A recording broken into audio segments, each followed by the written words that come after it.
many people in the world who really don't understand. Freedom has many difficulties,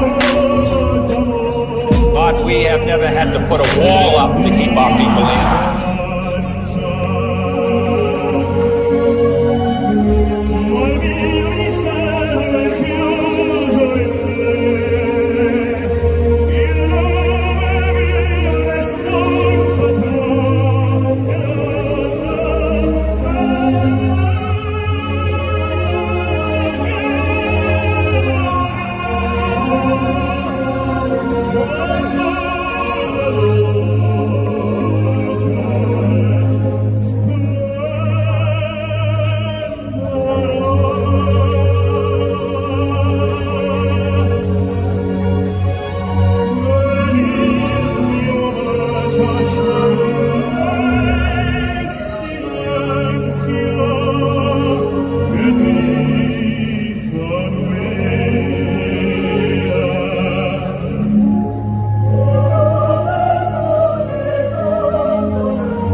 Welcome to the Leo Zagami Show with Leo and Christy. Hi, everyone. We've had an exciting week.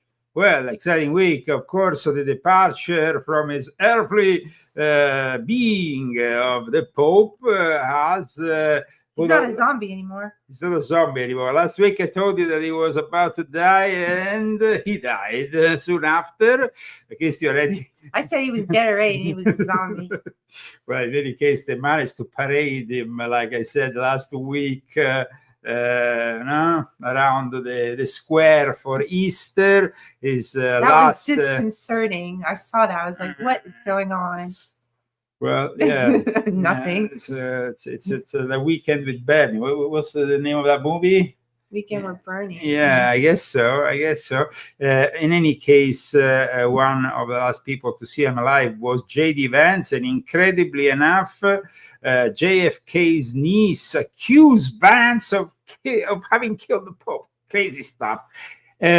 I went on the Alex Jones show. I reported about the future conclave. Today, we will, of course, analyze things even further because, guys, of course, we are revealing to you what I already said. There will be a black pope. There will be an African pope. Very much possible this election of Turkson, which I have already pointed out in 2022 in volume 7 of my confession. So, because he's connected to the World Economic Forum. However, now we have also somebody else, a Chinese Filipino cardinal who the Chinese Communist Party and the Patriotic Catholic Association, which is basically another branch of the Chinese Communist Party, which was created in the 50s to control Catholicism in China.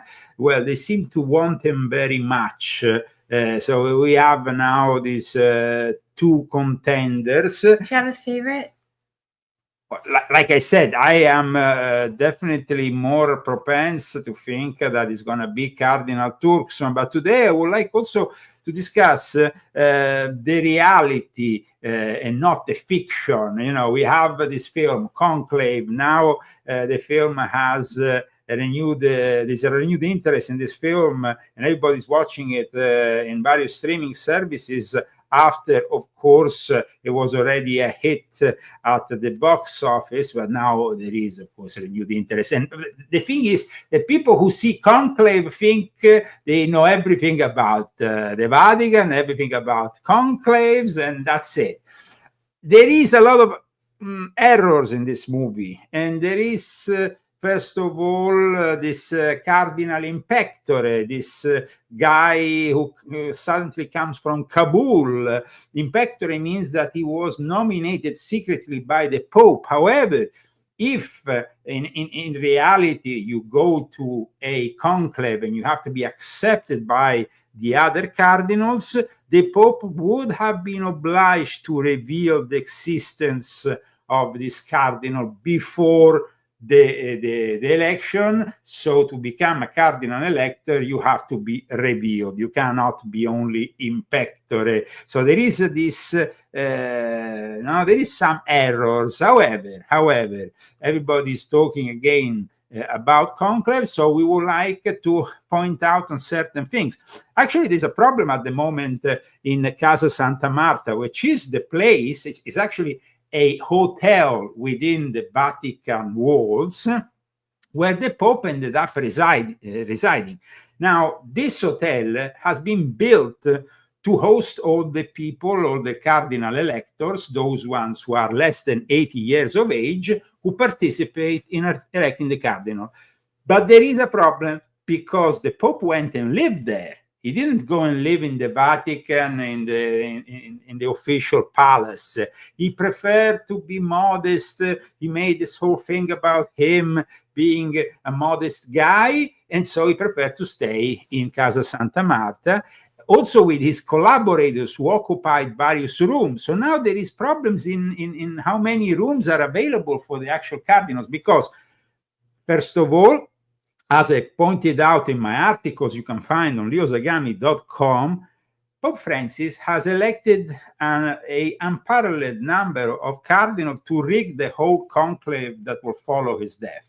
So 80%, 108 cardinals were elected and elevated to the cardinalship by Pope Francis. What does it mean? If you are elevated by Pope Francis, you are obliged to follow in his footsteps. So all those people who are there in the mainstream or even in the Catholic media who are saying, oh, well, it would be nice to have a conservative Pope and all that. Guys, mathematics The ball is out. No, mathematics is not an opinion. And even the talk, there is a lot of talk about Cardinal Parolin, Secretary of State, who I've mentioned, by the way, in my books, because he's very much connected to the Academy of the Illuminati. But Cardinal Parolin, who is just on the verge of being too old, is an Italian, and there is no interest at the moment within the Vatican to elect an Italian. I read this article that just came out yesterday from the Catholic News Agency about the film Conclave and the reality of the film, the real conclave. And they were actually saying, they were criticizing the film because they said there is not enough spirituality. There is no mention of Jesus, and the Holy Spirit appears only once, vaguely. Guys, the reality is that there's never been any spirituality in the conclaves. And whomever is saying the contrary is absolutely lying.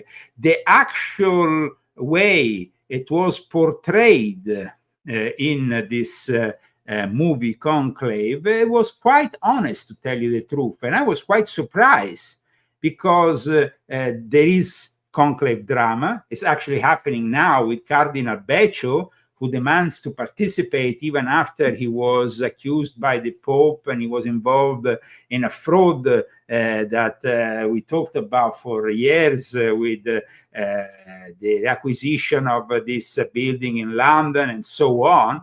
But first of all, guys, as you will see in this Italian website, It says here that there is 15 cardinals extra in this whole thing, and that they can't fit them in Santa Marta. So this is the first news of the day.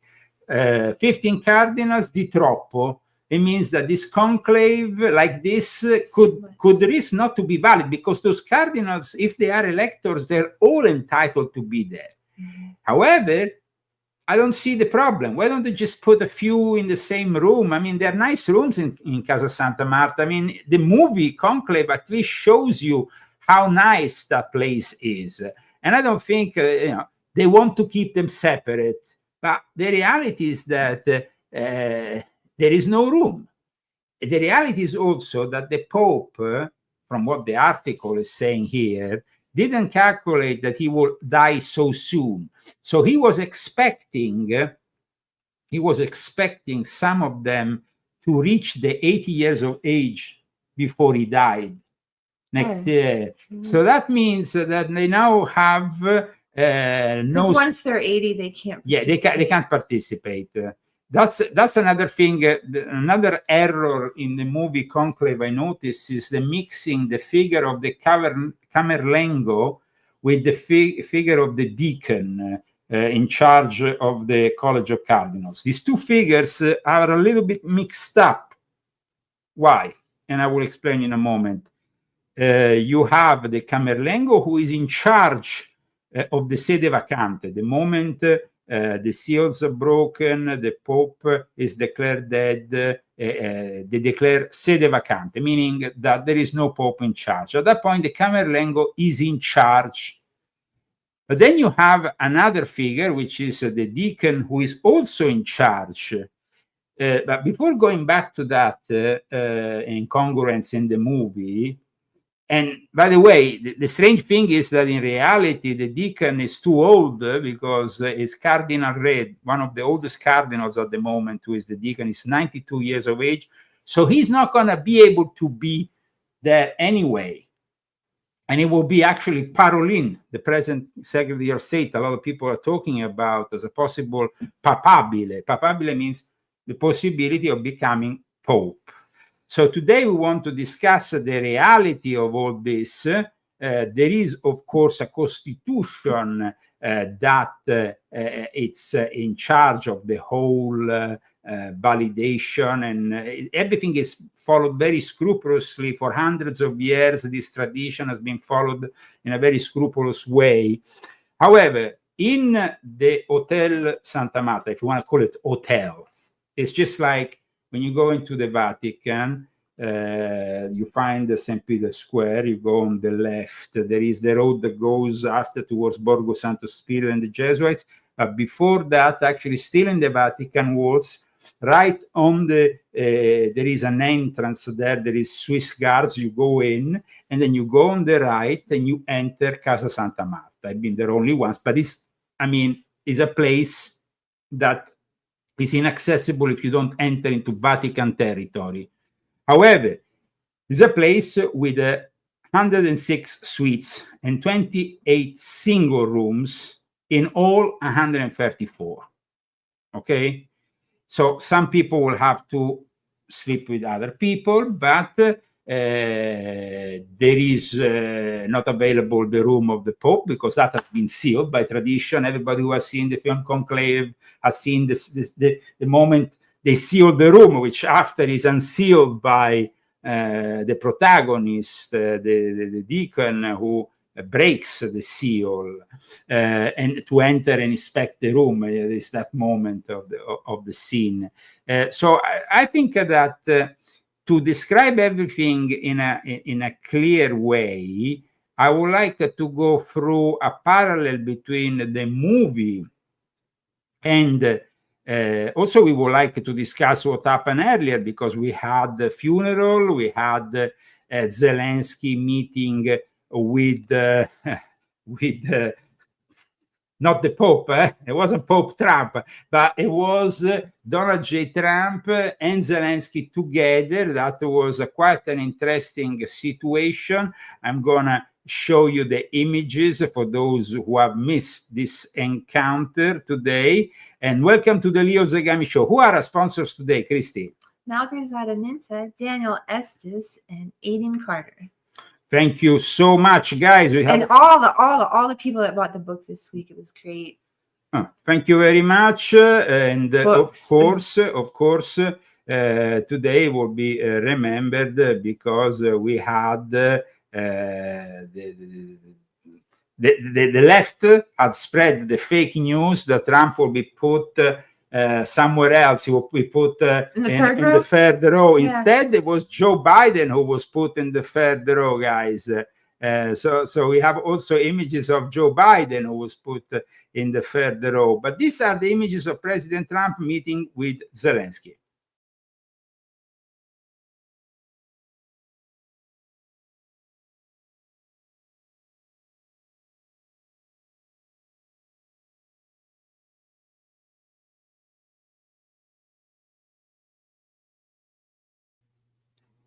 So this is Zelensky meeting for the first time after their crash in the White House.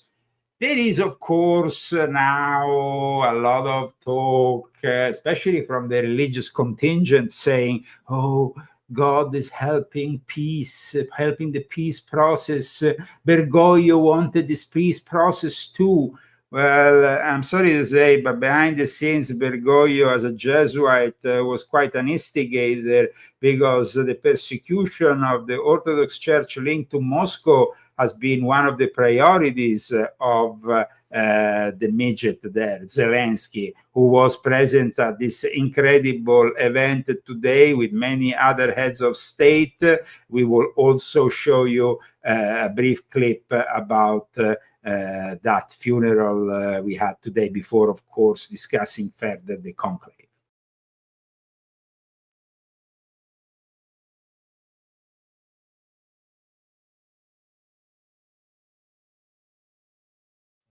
Here we have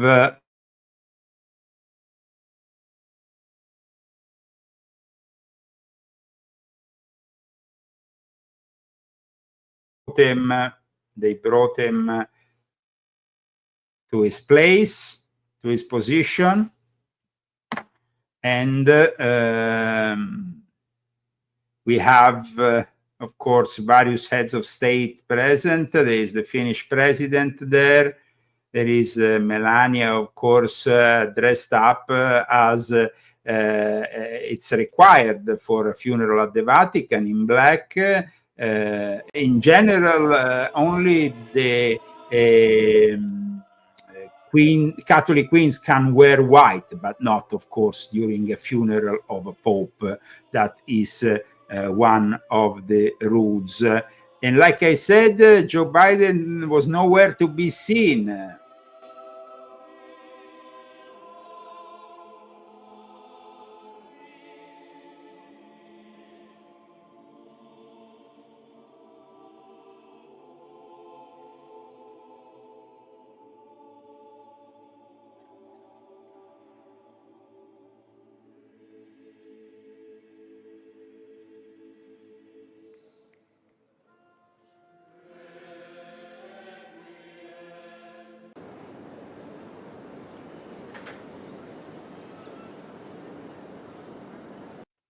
Welcome to the Leo Zagami Show with Leo and Christy. Somebody said that Melania turned 55 today. Well, what a day. I mean, she's in Rome, of course, beautiful city for the funeral of a pope. I don't know if that's a great way to spend your...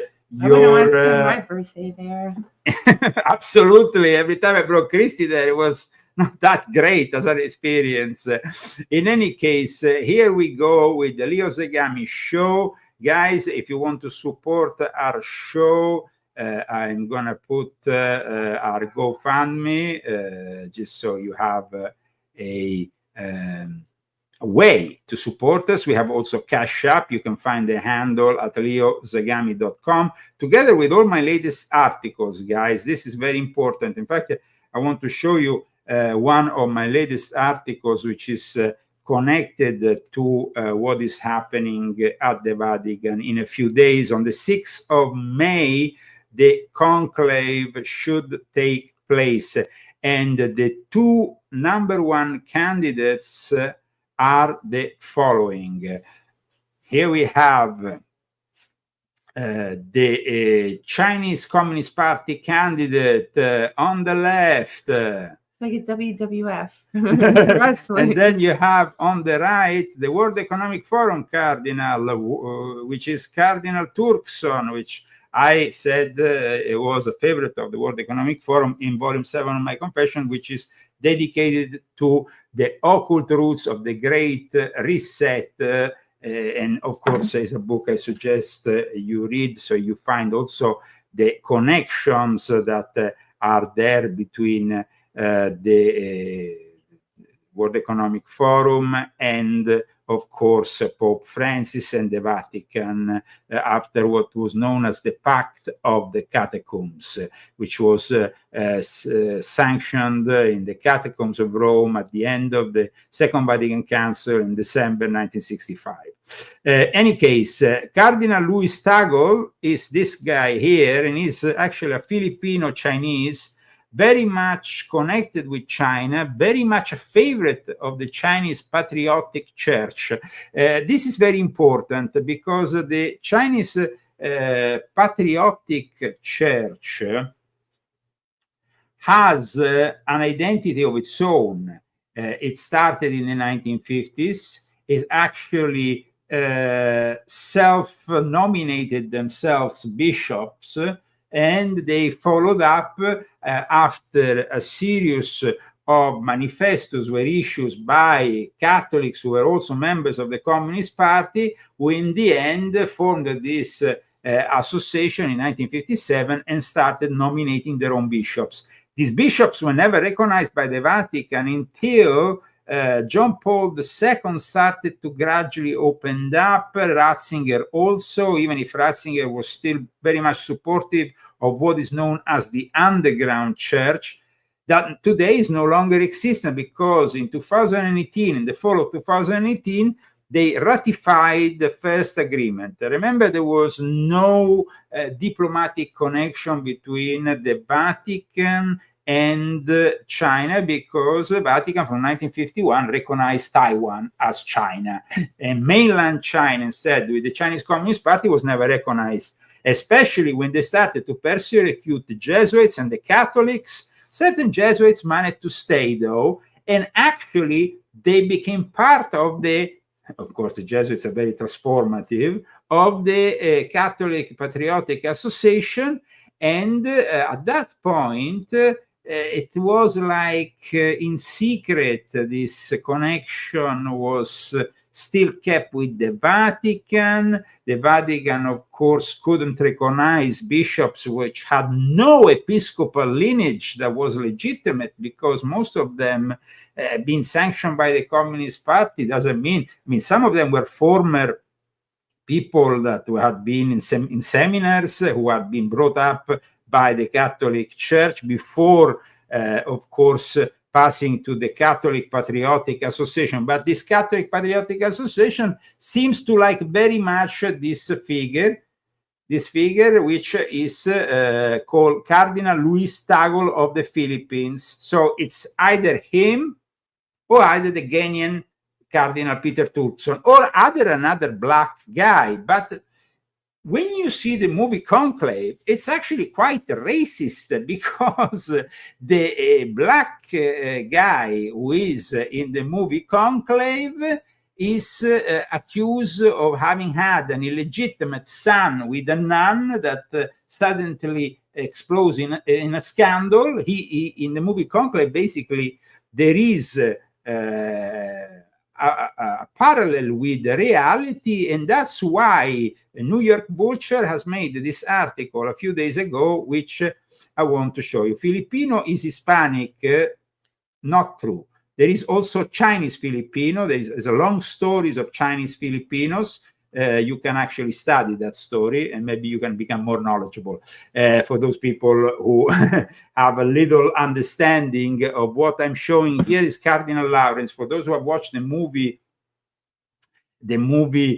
Conclave, he is the Cardinal Deacon, the one in charge of the conclave, no? And they make a parallel with Cardinal Parolin here, you see, which is actually quite correct, because in reality, the deacon at the moment is Cardinal Del Re, who presided today over the funeral, but because he's too old, he will not be able to preside over the conclave. Now, Cardinal Del Re is a kind of a VIP style cardinal. I want to show you the real Cardinal Deacon and how decadent he is, because he's known in Rome as one of the most decadent cardinals.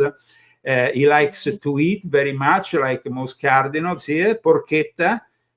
Yes. Then he has nice drinks. Here it is. The guy is, like I said, 92. He's always eating. Here with the famous Andreotti politician, who was actually the real head of the P2 Lodge. Here with the communist Massimo D'Alema. Del Re is, and here with a lady from the aristocracy who probably is one of his lovers. This is one of the most decadent guys in Rome. So I'm pretty glad he's actually being substituted by Parolin, who is at least a little bit more. The actual Chinese Filipino cardinal who we have talked about is supposed to be at the moment a guy who has the cards to become Pope. In fact, he appears in this parallel by Vulture with the movie. In the movie, we have the figure of a conservative cardinal. He's an actor, an Italian actor, Castellitto. Like we said, there is no chance that a conservative will have this kind of effect on a conclave. Here, though, they put him as they parallel with Peter Erdo, who is actually considered a conservative cardinal. But like I said, mathematics is not an opinion. Pope Francis has rigged the cardinalship by rigging the papacy, by rigging the cardinalship, by nominating all these cardinals. That's why there are so many that they don't even have a space in Casa Santa Marta, because up until December, the Pope nominated more cardinals than ever, so he could rig the whole thing and he could have a Pope decided by him. And this is the surprise. You see, here they make a parallel between the guy who in conclave becomes ultimately Pope, who we discovered, by the way, has a female uterus, so is half woman, half man. Yes, Cardinal Benitez, and Luis Antonio Tagle.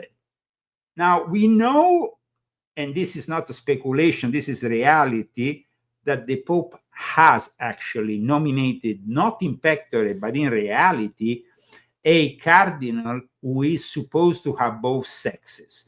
What does it mean, both sexes? It means being intersex, because we used to call them hermaphrodites. That was the correct name that I always used. But nowadays, you can't use the name hermaphrodite because they like to use intersex. They even have a symbol. Watch. This is their symbol. Seems like a symbol of the Illuminati. You know? Human rights and legal. This is several, including chromosome patterns, gonads, or genitals, and they have sex assignment at birth, usually aligns with a child's external genitalia. So, if you have a penis that is more visible than your vagina, you are given the title of man, usually. However, the Vatican says, "Oh, we don't accept that kind of person in the priesthood." That's a complete lie. It's a complete lie, and I can prove that very much from Michela Mercenaro. Michela Mercenaro was actually a priest working at the Vatican archives who ended up choosing to walk out of the priesthood and becoming a full-on woman. Operate, because you can decide. No, if you have both, you can decide in the end. And she became later involved with the scandal, because she was a priest in the Vatican. She was working at the Vatican archives. She ended up being arrested for, but after many years of working for the police, she was an expert on sex, on the occult. They then discovered that she had a secret satanic temple in her house. I actually had exposed her for a number of years. And then eventually Michela Mercenario was arrested. And you can see it from here that she was, at the time, this is an old article, in the 80s, she became woman after being a hermaphrodite. So, and she was a priest. So the Vatican, guys, it's a little bit, you know, could be hiding amongst the cardinal electors somebody with both sexes.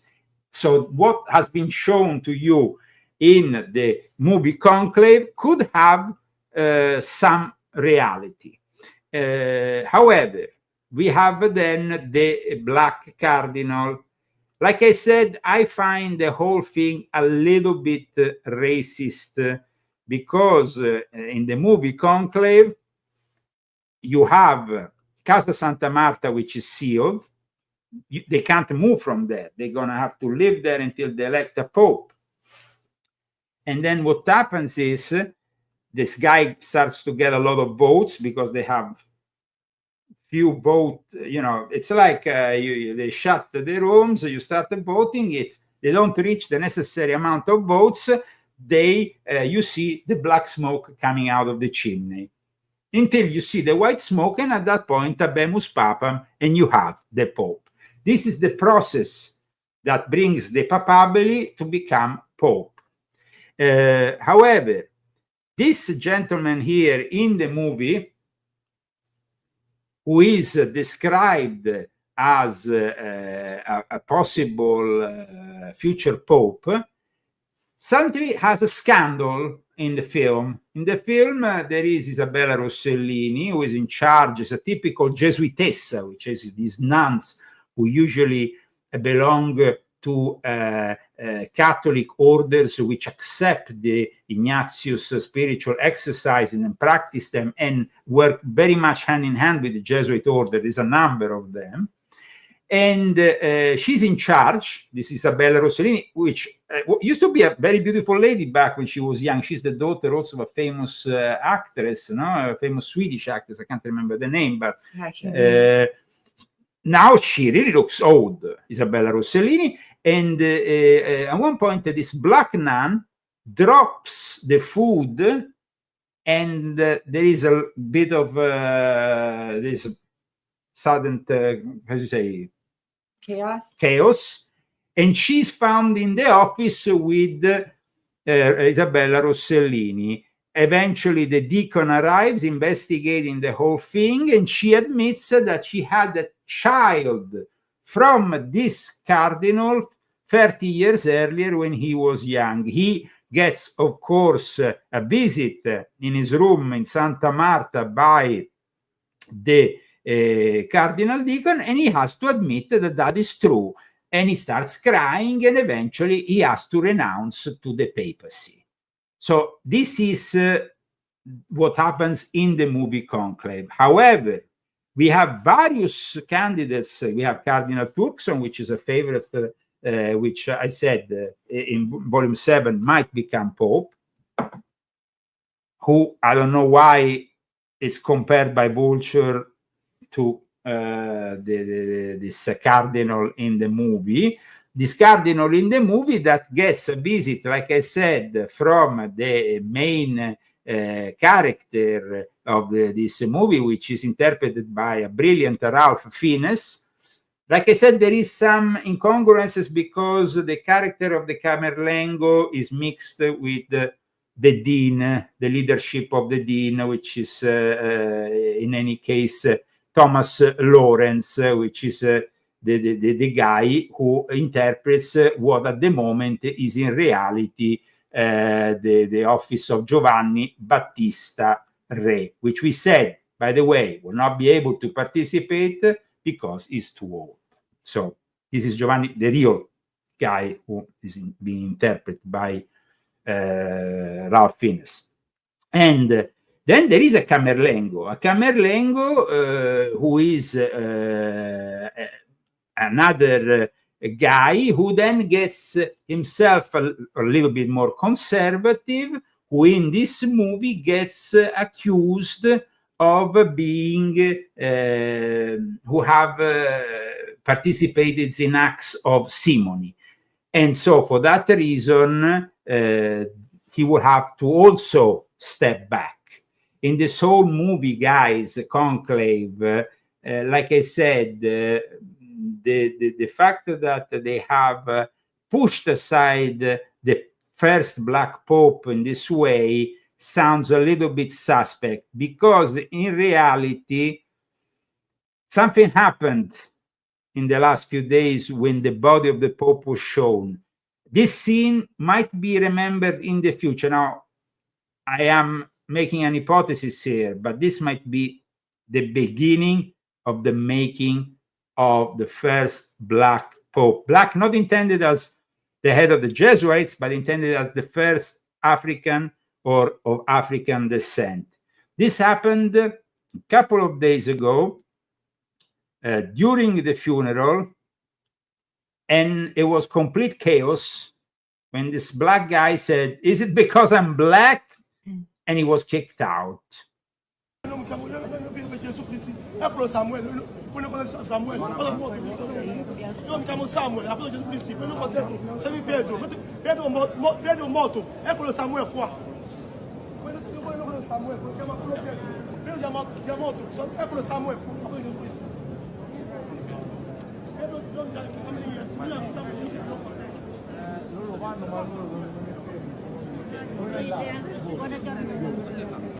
Now keep this in mind. This could be also a scene that could be used in a few weeks. Imagine this. The conclave ends in the middle of May with the election of the first African Pope.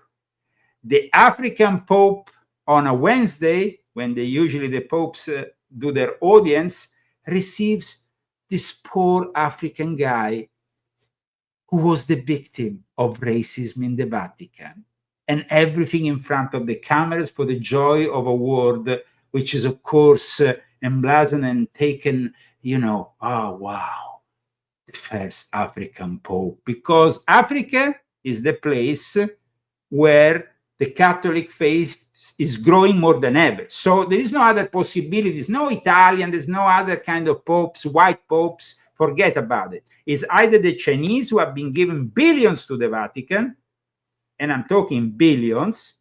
I'm not joking when I say that they are talking billions, because I can show you an article by a Chinese billionaire that confirms what I'm telling you. A fugitive tycoon in 2020 said that the Vatican was being bribed by China, and not only the Vatican, also Italy and Austria, which makes sense because they are very corrupt countries. Fugitive Chinese tycoon accuses Beijing of bribing the Vatican with 1.6 billion a year to stop them criticizing Beijing religion policies. If you go to my website back in 2020, you can find a similar article, but based also on the testimony that was relayed in a book by Marco Tosati, who made a book also with the collaboration of Vigano. I can show you this article if I find it here. Let's see if I find it. Oh, here. This is an article, guys, from Leo Zagami from back in the days. The Vatican sold the Catholic faith to China for 2 billion a year, because the price is, it's insecure. We have 1.6, 2 billion. And here I say the Vatican is helping China to advance global Marxism and ignore Hong Kong in exchange for billions of dollars in annual payments. The Chinese Communist Party, CCP, has been sending $2 billion annually to Holy See since 2013, the year the Jesuit Pope took office. Yeah. So, you see, if for any reason neither Turkson or any other African manages to become Pope is obviously going to be the Filipino Chinese that will take control of the situation, because the CCP, the Chinese Communist Party, has been allocating billions, guys. Billions, not peanuts. And so with money, you can buy the conclave, you can buy everything. And so this is another thing that I wanted to show today to our viewers. The fact that the Catholic News Agency, and here, let me see if I can find it, has made this article yesterday, which I have mentioned earlier, in which they say they distinguish facts from fiction and what they got wrong in the movie Conclave. And one of the things that is said as widely criticized is the depiction of the College of Cardinals deeply divided among the ideological faction and the papacy as a highly political rather than a spiritual office.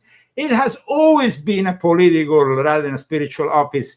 And I can confirm you that this happened already in 1958, when there was actually Cardinal Siri elected, not once, but Malachi Marty said even 3 times. Now, Malachi Marty said that Siri deliberately renounced, but in reality, he took a name. That name is Gregory the 17th, and is the name that you see of the Pope at the beginning of the movie Conclave.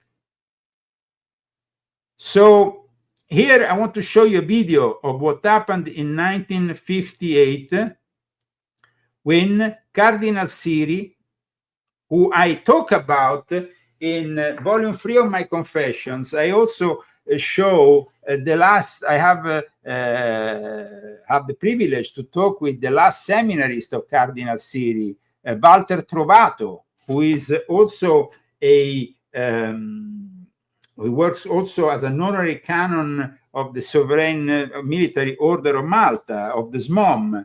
This is us, and this is that Chandra? And that's Chandra. Yes, we were there.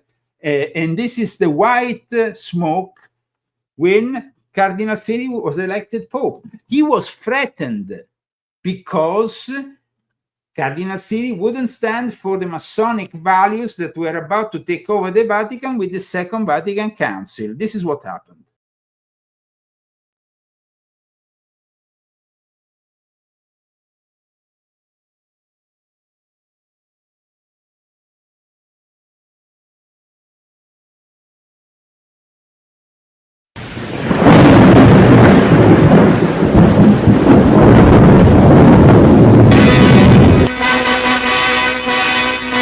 Thousands fill St. Peter's Square as the conclave of the College of Cardinals begins. Cardinal Tisserand, Dean of the Sacred College, leads them to the Sistine Chapel, where they are sealed off from the outside world during their deliberations until the next Pope is chosen.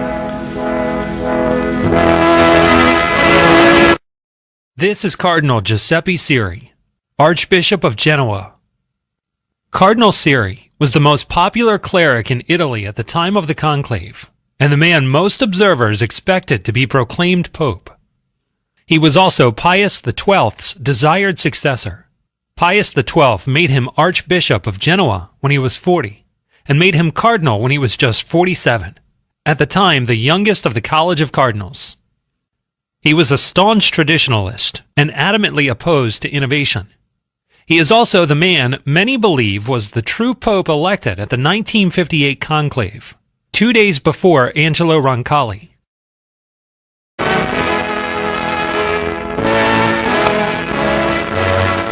Here is the Sistine Chapel, as set for the election of the 262nd Pontiff. Each of the 51 cardinals present occupies his throne during each... This is 77-year-old Cardinal Angelo Roncalli, a man who had been dismissed from his teaching position at the Lateran Seminary in Rome for promoting the revolutionary theories of Rudolf Steiner. He was also known to socialize frequently with high-level Freemasons, communists, and modernists.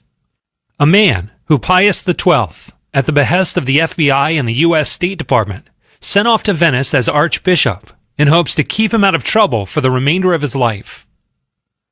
Hardly a desirable profile for a papal candidate. Actual round of balloting.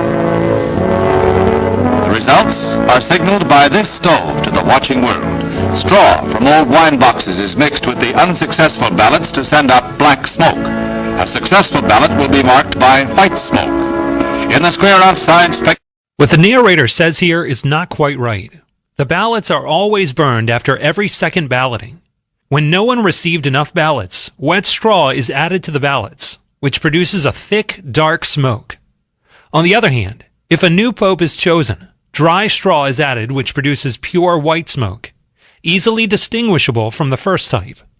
It's a very simple procedure. Anyone can try it themselves in their backyard. Right.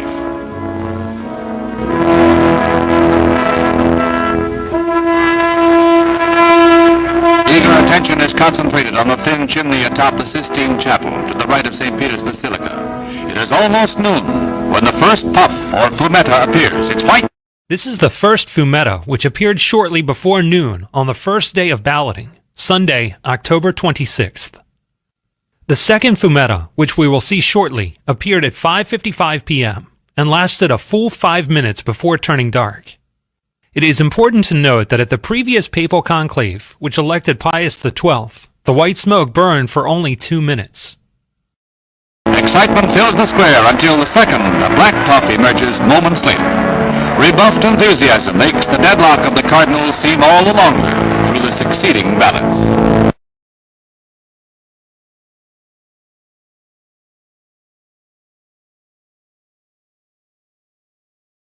This footage was taken by journalist Jacques Perrault and produced and broadcast by French Radio and Television Broadcasting. What you are seeing now is footage from the fateful Sunday evening in October 1958. Over 200,000 people are gathered in St. Peter's Square, awaiting the new pope.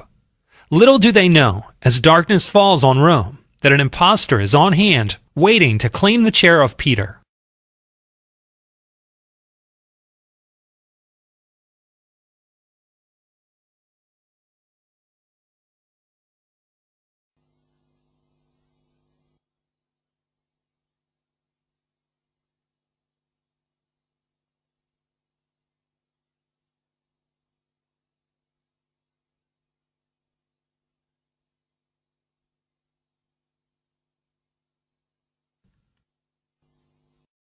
This is the very clear emission of white smoke which lasted for 5 minutes. Naturally, the cardinals and the men at the stove can hear the chorus of 200,000 voices celebrating the news. If a pope has not been elected, then it would be time to throw some wet straw into the stove and change the signal. But the white smoke persists. The announcer on Vatican Radio, Padre Pellegrino, exclaims, "The smoke is white. There can be no doubt.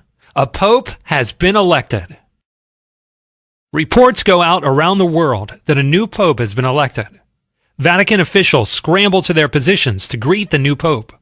The crowd looks to the balcony, where the pope should appear within 20 minutes. But no pope appears. Later that evening, Vatican Radio announces that there had been a mistake and that no pope had been chosen. At the time of this event, it would have been inconceivable to most people that the election of a pope could be suppressed in such a way. But looking back over 50 years of destruction, many are arriving at this moment as the pivotal event in the decline of the church. The smoke signal was no mistake. Someone became pope that night. The subsequent question is, who was it? As mentioned before, Cardinal Siri was the man most people thought would succeed Pope Pius XII. We will now turn to two other sources who claim that Cardinal Siri became pope that evening. Our first source is FBI consultant Dr. Paul L. Williams.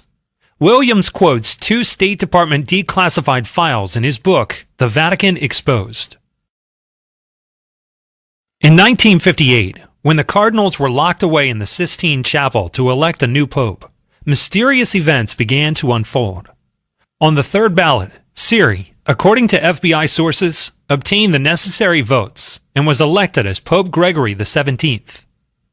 On the next page, Williams continues. On the fourth ballot, according to FBI sources, Siri again obtained the necessary votes and was elected Supreme Pontiff. But the French cardinals annulled the results, claiming that the election would cause widespread riots and the assassination of several prominent bishops behind the Iron Curtain. The next source is best-selling author, Jesuit, and former papal advisor, Father Malachi Martin. Now, Malachi Martin confirms that actually Siri will be elected also for the next conclave, which means the conclave which elected another Freemason, because Roncalli was a Freemason. John the 23rd was a Freemason, and the follow-up was actually Papa Montini. And in my book here, volume 5 of my Confessions, I show the Vatican Masonic involvement. I show the photo of his lover, who he used to meet in secret in Switzerland, a very known Italian actor. And this document here, which I did at the House of Caldirola, was the dedication with the Masonic dedication to Caldirola made by the successor Pope Paul VI, which was a Freemason. And you can actually see here in the dedication, he addresses him as a Mason. That guy's really nice. He was like one of the few nice people in Caldirola? Yeah, he was so Caldirola nice. was very nice, but he never wanted me to photograph this document. Only at the end, when he was about to die, he said, okay, Leo, go upstairs. And I went upstairs and I made this photo, which is included in volume 5 of my Confession. Instead, in volume 3 of my Confessions, I show the picture with the last seminaries of Cardinal Siri, and also the picture of the white smoke and all the other evidence of what went on behind the scenes with Cardinal Siri. And on top of that, in volume 6.66 of my Confession, which is another very important book, I show this pic. Now, this pic is, you can't see it so clearly maybe, but that is Cardinal Parolin, who is one of the papabili, with Pier Giorgio Bassi. I can't see it. Is that him? Yeah. Oh my God, I hate that guy. Pier Giorgio Bassi from the Academy of the Illuminati. So you can read about that in my book. Well, you can read it also in your book, which is volume? Volume 1, I wrote Volume that. 1 of Illuminati Princess. but also in volume 6.66 and the connections with everything else. So as you see, Leo Zagami has always brought you the very inside information that nobody has. No. So this is not because I want to, be bombastic, but guys, we are about to blow up the Vatican, not with a bomb like in the movie Conclave. There is a couple of explosions in Rome, all this tension that grows, and then the Cardinal of Kabul defends from the traditionalists who wants to fight Islam, and more like let's bring all together, kumbaya in the Vatican. And that is what the movie Conclave is all about, because of course is a movie based on a plot devised by liberals. In fact, we have also Bellini, the actor who does Bellini, how is called? What's his name? Is the guy who does this cookery show. Oh yeah, he did a pasta. I knew that Tucci guy. Conclave. Let me show something. Conclave, the movie, which is one of the main characters who, of course, everybody knows because he has done a lot of other movies. Stanley Tucci. Tucci. I copied one of his recipes. It was good. Yeah, he's good at cooking. Yeah, it was a good recipe. Anyway, in the movie Conclave, he's very much a liberal who wants to oppose the conservatives. Now, like we said, there is no opposition. This conclave should be quite fast and quite resolute, because Maybe it'll be the fastest one ever, huh? Bergoglio was very adamant of rigging the whole thing. But in any case, this cardinal would like to become pope, but then in the end, he doesn't have enough support because he says he's too openly liberal. Whatever. Whatever. Another thing that I wanted to show you, though, is the cover of my book, which is coming out next week. This book, guys, is finally gonna hit the Vatican like a bomb, I said, because it's a book that concludes the whole Confession of an Illuminati series. It's the book that brings you right there to the top of the pyramid with the history, secret societies, and the politics of the Jesuit New World Order and the Luciferian court. Guys, this book is really a book you need to get when it comes out, and it's going to be a book that challenges the most powerful religious order in the world. It shows you how powerful they are, and Christ is now going to be reading the blurb that you can find on the back of the book to give you a general idea of what to expect. Guys, volume 12 is going to be my last book of the Confession series. Not my last book, thanks God, because I will continue, hopefully, for a long time doing books, but I really wanted to save the best for last, and now you will understand why. In the last 40 years, there has been almost nothing written. Yes, just Again. a second. I want to, while you read, Christy, I want to people to focus on this incredible cover, which also sees this painting, which you can find at the Jesuit Mother Church. But let's focus on the blurb, please. In the last 40 years, there have been almost nothing written against the diabolical plots in almost 500-year history of the Jesuit-led New World Order in English. Have you ever wondered why?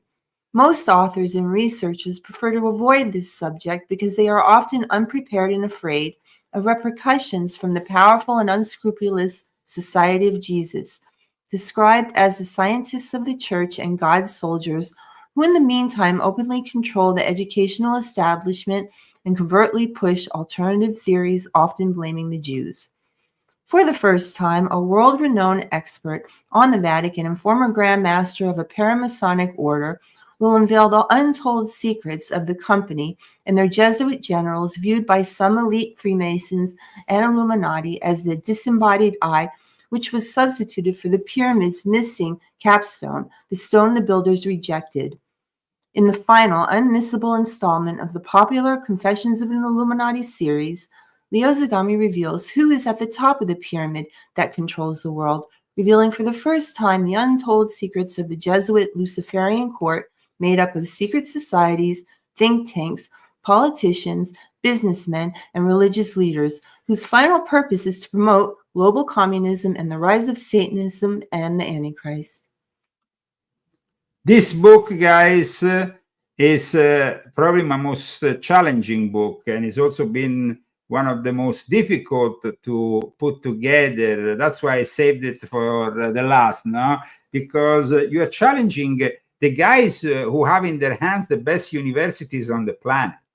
And you want to do it with facts. You want to do it with hard evidence. You don't want to do it by speculating. You want to do it by bringing the evidence. There's no opinions. There is no opinion. There is evidence on evidence on evidence from the best and most qualified academic sources, archives, and so on. Undeniable evidence. Undeniable evidence. So I'm challenging the Jesuits openly right from the beginning of the book. Nobody has done anything like it since Malachi Martin came out in the middle of the 80s with his Jesuits. Later on, we had Eric Phelps, my friend Phelps, back in the days, did Vatican Assassins, but that was in the year 2000. Like I said, there has not been many books at all on this subject for a long time, too long, because everybody's afraid to talk bad about the Jesuits. They have secret societies. They have established secret societies in the most prestigious universities. In this book, there is actually the real story behind Donald J. Trump and the Jesuits. And it's going to show you how Trump refused for 2 times their offers. So this book is unprecedented. I hope you understand that when it comes out, hopefully on the 1st of May, which I think is a very appropriate day for the last installment of my confessions. And it's also our anniversary. Yes, absolutely. I think that a lot of people, I mean, yes, absolutely. This is going to be a very special moment. There was also Alberto Rivera, but it's been how long since Alberto Rivera with Chick Tracts did anything? That was in the 80s too. We are talking about a whole new millennium in which there's no books on the Jesuits. Nobody writes them because nobody knows this subject. Nobody like you. Nobody knows it, and nobody can also deliver you secrets that very rarely are told, testimonies from the Jesuits themselves about their own secret doings. I mean, it's going to be very interesting to see how the Vatican reacts, because I didn't really know that this book will come out with a new pope, but I was thinking that Pope Francis was on his last legs. He was almost dying. And so I thought I need to bring this book out as soon as possible. And actually, I thought I bring this book out and he's going to die, because he's going to read this book and he's going to die. He's going to die. Unfortunately, he didn't. Well, God's in charge of everything. God is in charge of including him. And but when he dies, you're going to discover secrets about the Jesuits and about what goes on in Rome and under Rome, and what happens inside the Vatican and around the Vatican. That are going to make you really shocked. So be ready for this great book release. And of course, guys, I wanted to close down this show in a special way. I have some exclusive images just from last night. I mean, people, of course, have been going in and out of the Vatican. There is a lot, everybody's preparing. They were preparing, of course, for the funeral. You see all the cameras, the media, everything. There was a lot of people, of course, that were still visiting the Pope when he was still dead. Now he's been brought in another place. Why? Well, you can discover it by reading my book, The Basilica of Santa Maria Maggiore, Saint Mary Major. There is a whole story from that point onwards that unfolds in my book. And it's no Dan Brown fantasy book. It's a real book. Mm. It actually reveals certain things about the promotion of Dan Brown's Angel and Demons that are going to make you like, wow. Yeah. I didn't know the Jesuits were involved. So get ready. And I'm going to end up the show today in a different way. No, I'm going to end up the show with the same ending which usually I use for my Italian show. It's a rap. No? Yeah, and it's a rap about you. It's a rap about me in Italian. It was done back in the days when I was actually challenging the Jesuits, also politically in Italy. It didn't work out well, guys. You know what happened? In the end, I had to flee Italy in 2019. Mm-hmm. But this rap, along with the rap, you will see the images. And I think it's very enjoyable. So. I think absolutely. And thank you to our sponsors. Who are the sponsors today, Christy? Daniel Estes, Mel Rizzotta Minza, and Aiden Carter, and every great person that bought the book, and all the people here that are supporting this show. Thank you so much. If you want to, of course, find the Cash App handle, you can go on leozagami.com. I'm going to put it for you on the screen, my GoFundMe, in case you want to support us. We have a new month coming in May. You know, it's May now. Yes. So we need sponsors. We need sponsors. Otherwise, well, there is no otherwise. There is no otherwise. There is no otherwise. Guys, you need to sponsor this broadcast so we can bring you even more than one broadcast a week. But we need, of course, for that, your support. People tell me, but you do a lot of shows in Italian. Yes, I have sponsors. They pay. Yeah, I have sponsors in Italian. I don't have sponsors in the English language. They pay a lot in Italian. So I mean, please keep that in mind when you ask me to do shows in English. I don't have. I'm going to change. I forgot I had Lesule banner. Now I have the Zagami show.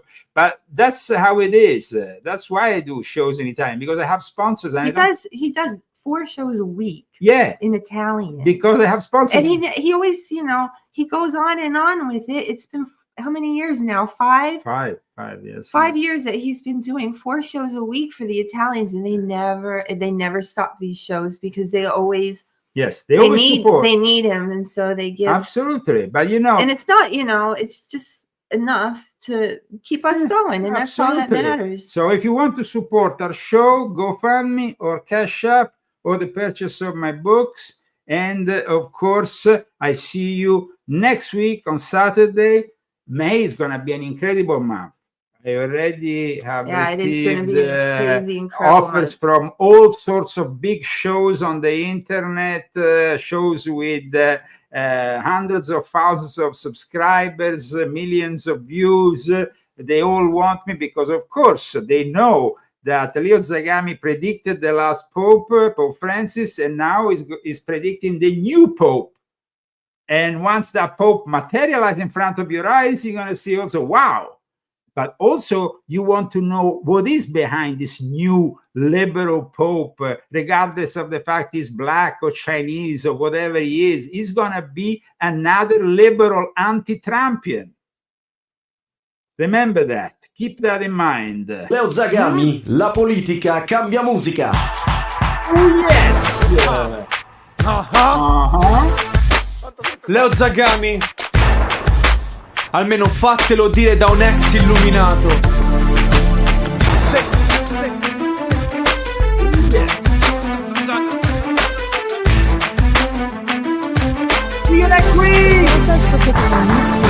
Chiesa, servizi segreti, NATO, gesuiti, illuminati, spionaggio, massoni, scandali infiltrati, MK Ultra, criminali organizzati. The opportunity to forge for ourselves and for future generations a new world order. Nuovo ordine mondiale. La banda di ricatti, di fatti e misfatti, parla di illuminati, infatti fa luce sui fatti. E tra i tanti mischiati a sta mischia da matti, cantanti, drogati e politici rispettati. E tu non ci credi e fai lo scettico, ma all'ordine massonico e all'ordine del giorno spegni quel cazzo di monitor, che è da lì che ti controllano, tra mode che nascono e muoiono, giochi come vogliono, tutti zitti che l'occhio ci scruta, e la cura alla gente più astuta sta in fiale di cicuta. Non ne sai o non vuoi, perché le conseguenze poi rischiano d'essere più grandi di noi. Ma Leo Zagami li ha già visti sti scenari, 3 pilastri, 2 colonne e pentagrammi vari, spionaggio, satanismo, Vaticano e templari. Ma Leo c'è per non restare ignari. Dammi una mano un po' a svegliare sta nazione che non crede nell'ovvio, però si fa una religione. Servi della chiesa in nome di un solo signore che presto piegherà il pianeta in una situazione di disordine sociale. Messaggio subliminale, controllo mentale, nuovo ordine mondiale. A new world order.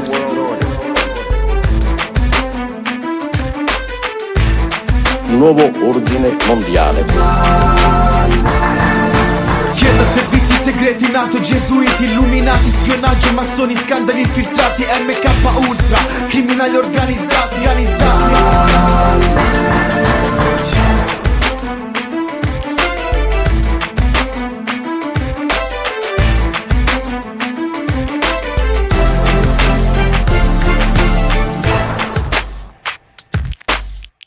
E quindi la scelta delle 2 pillole, quella blu e quella rossa. Io ho scelto quella rossa.